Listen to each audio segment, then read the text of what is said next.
महाराष्ट्राची लोककला सातासमुद्रा पार घेऊन जाणाऱ्या सुरेखा पुणेकर या कायमच चर्चेत असतात. त्यांच्या घरंदाज लावणीचं नेहमीच कौतुक होत आलंय. अत्यंत संघर्षमय असं त्यांचं आयुष्य राहिलेलं आहे.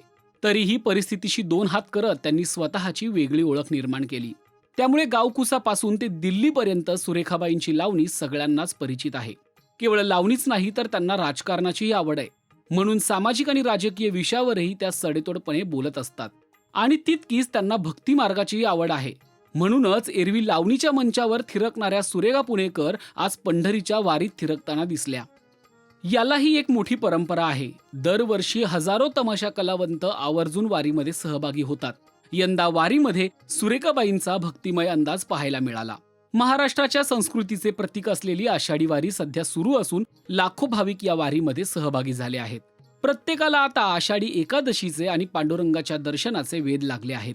हरिनामाच्या गजरात अवघा महाराष्ट्र भक्तिमय झाला आहे, ज्यामध्ये कलाकारही मागे नाहीत.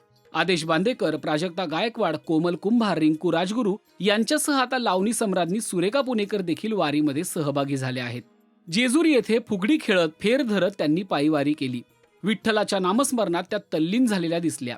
एरवी लावणीमध्ये रमणाऱ्या सुरेखाबाई यावेळी वारकऱ्यांसोबत वारीमध्ये हरवून गेल्या होत्या.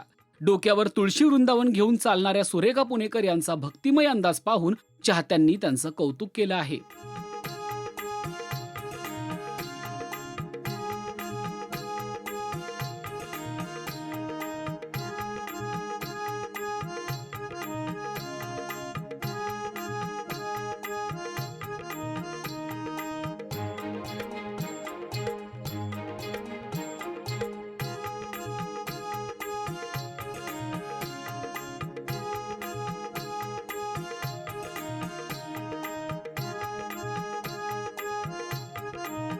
भर जरी साजशृंगारात वावरणाऱ्या सुरेखाबाईंचा वारीतील साधेपणाही प्रेक्षकांना भावला आहे.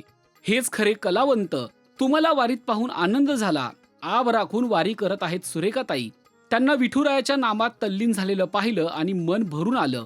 आयुष्यभर कलेची सेवा करणारे हात आज भक्तीच्या भावनेने जोडलेले पाहून वेगळीच कोमलता जाणवली, अशा शब्दात त्यांचं कौतुक होत आहे.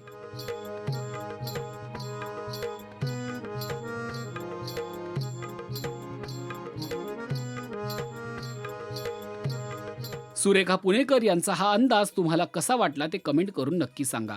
आणि मराठी सिने विश्वातील ताज्या अपडेट, बातम्या आणि गॉसिपसाठी सबस्क्राईब करायला विसरू नका. फक्त राजश्री मराठी.